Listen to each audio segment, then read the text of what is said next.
नमस्कार, मैं सिमरन पांडे और आप देख रहे हैं श्री न्यूज। आए देखते चमोली से श्री साथी नवीन चंदोला की रिपोर्ट। उत्तराखंड के चमोली जिले के थराली में एम्बुलेंस में गर्भवती महिला और उसके अजन्मे बच्चे की मौत का मामला अब लगातार तूल पकड़ रहा है। नगर पंचायत अध्यक्ष सुनीता रावत और कांग्रेस नेता संदीप कुमार पटवाल ने कुराड़ गांव पहुंचकर मृतका सरिता देवी के परिजनों से मुलाकात की और उन्हें न्याय दिलाने का भरोसा दिया। मृतका के पति नरेंद्र कुमार का आरोप है कि सामुदायिक स्वास्थ्य केंद्र थराली की लापरवाही के कारण समय पर रेफर नहीं किया गया, जिससे रास्ते में 108 एम्बुलेंस में ही सरिता देवी और उसके अजन्मे बच्चे की मौत हो गई। जनप्रतिनिधियों ने पूरे मामले की उच्च स्तरीय जांच, लापरवाह डॉक्टर के खिलाफ सख्त कार्रवाई और पीड़ित परिवार को उचित मुआवजा देने की मांग की है। साथ ही चेतावनी दी है कि यदि जल्द कार्रवाई नहीं हुई तो जनप्रतिनिधि और स्थानीय लोग आंदोलन, धरना प्रदर्शन और आमरण अनशन जैसे कदम उठाने को मजबूर होंगे। हम लोग पीड़ित परिवार से मिलने आए हैं सभी लोग यहाँ पर, और आकर के बहुत दुख हुआ क्योंकि छोटे छोटे बच्चे हैं और घर का जो गार्जियन होता है वही चले गया तो घर कैसे संभाला जाएगा।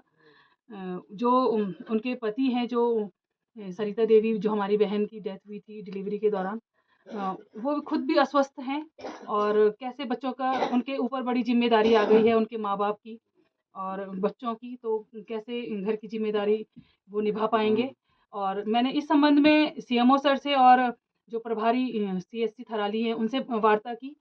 तो जो प्रभारी हैं उनका कहना है कि जो डॉक्टर वहाँ पर उस वक्त मौजूद थे वो डॉक्टर रुद्रा थे वहाँ पर, अमित रुद्रा, और वो ही देख रहे थे इस केस को। लेकिन जब सीएमओ सर से बात करती हूँ मैं, ऑन रिकॉर्ड है ये, और सीएमओ सर कह रहे हैं कि जो अमित रुद्रा हैं उनकी नाइट शिफ्ट थी। तो इससे साफ साफ दिखता है कि फिर से इनको बचाने का प्रयास किया जा रहा है। पूर्व में भी मैंने जब सीएमओ सर को इनके जो डॉक्टर अमित रुद्रा हैं उनके खिलाफ कार्यवाही के लिए एप्लीकेशन दी थी, लेकिन कोई कार्यवाही नहीं की। उस वक्त भी बचाया गया और अभी भी बचाने का प्रयास किया जा रहा है। अगर उस वक्त एक्शन लिया जाता तो शायद ये घटना नहीं होती, और अभी भी बचा रहे हैं तो पता नहीं फिर कितने लोगों के साथ ये घटनाएं डॉक्टर अमित रुद्रा करेंगे। मांग है कि अगर डॉक्टर के खिलाफ और जो वहाँ पर स्टाफ था उस समय डिलीवरी के दौरान, उन पर कार्यवाही नहीं होती है तो जल्दी हम लोग एक उग्र आंदोलन करेंगे। और कल हमारे प्रधान संघ का भी वहाँ पर आंदोलन है और हम उनमें भी उनको सहयोग करेंगे। और साथ में हम लोग भी बहुत जल्दी ये करेंगे अगर कार्यवाही नहीं होती है, क्योंकि कार्यवाही के लिए अभी वो 1 हफ्ते का टाइम और मांग रहे हैं। कब तक आपकी कार्यवाही होगी, कब तक आप लोग बताएंगे कि क्या आपके द्वारा कार्यवाही की गई है, और नहीं होता है तो हम लोग फिर उग्र आंदोलन करेंगे। जो 29 जून को घटना हुई सामुदायिक स्वास्थ्य केंद्र थराली में श्रीमती सरिता देवी के और उनके गर्भस्थ शिशु की, उसके जो अपार दुख है, और उसके साथ ही आज हम थराली के ग्राम सभा लेटाल में पहुंचे और परिजनों से मिलकर के अपना गहरा संवेदना व्यक्त कर उनके दुख को बांटने का काम किया। और इसी के साथ साथ प्रभु से कामना किया कि दिवंगत आत्मा को अपने से चरणों में स्थान दे। और साथ ही देखिए, परिजनों से मिल करके जब बातचीत हुई तो साथ ही जो परसों मामला हमारे सामने आया था उससे भी बढ़ कर के जो उनके पतिदेव उनके साथ थे वो भी हमारे साथ मौजूद हैं। और हम सब ने उनसे मिल के बैठ के जब बात की, उनसे जाना, तो उन्होंने कुछ और ही हकीकत बयां की। वो इस रूप में किया कि जब वो अपनी पत्नी का एडमिशन उन्होंने हॉस्पिटल में किया तो उस दौरान डॉक्टरों ने कहा कि ये नॉर्मली हो जाएगा। और उसके साथ ही जब उन्होंने चेकअप किया वहाँ पर डॉक्टर और जो स्टाफ नर्स है, तो उनके द्वारा कहा गया कि नॉर्मली। धन्यवाद सर आपका। आपने हमारा दुख देखा और मेरी प्रॉब्लम देखी, मेरी समस्याएं देखी, और यहाँ पे दीदी जी भी आए, मान्य और भी लोग आए हैं। मैं बहुत बहुत खुश हुआ जब आप आए, आपने हमारा दर्द देखा। मेन घटना मैं आप बताता हूँ।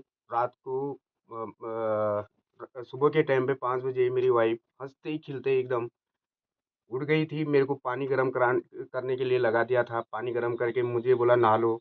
सारे कपड़े कुपड़े मतलब तैयार करके एकदम अब बोला कि मुझे दर्द हो रहा है, मुझे दर्द हो रहा है। तो थोड़ा बहुत नॉर्मल हो रहा था दर्द।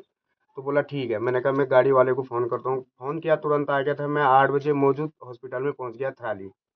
वहाँ पे डॉक्टर साहब ने सीधा मुझे बोला कि हाँ बस हो जाएगा, अभी हो जाएगा।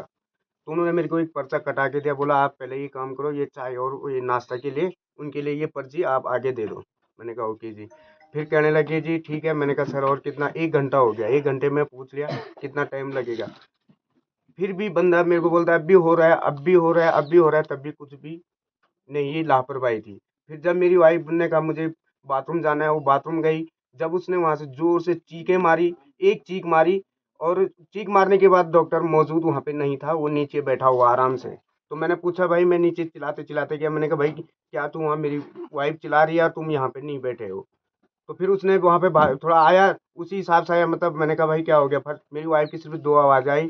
बाकी उन्होंने अंदर बहुत दबाया, उसको बहुत ज़्यादा पीड़ित किया उसने। तो भाई मुझे मुझे तो उनसे न्याय चाहिए। और मुझे अब मैं क्या बोलूँ, मैं ज़्यादा नहीं बोल सकता हूँ। मेरे बच्चे भी मेरे साथ हैं, आप इनसे भी पूछ सकते हैं मेरे बच्चे क्या बोलते हैं, आप सुनो।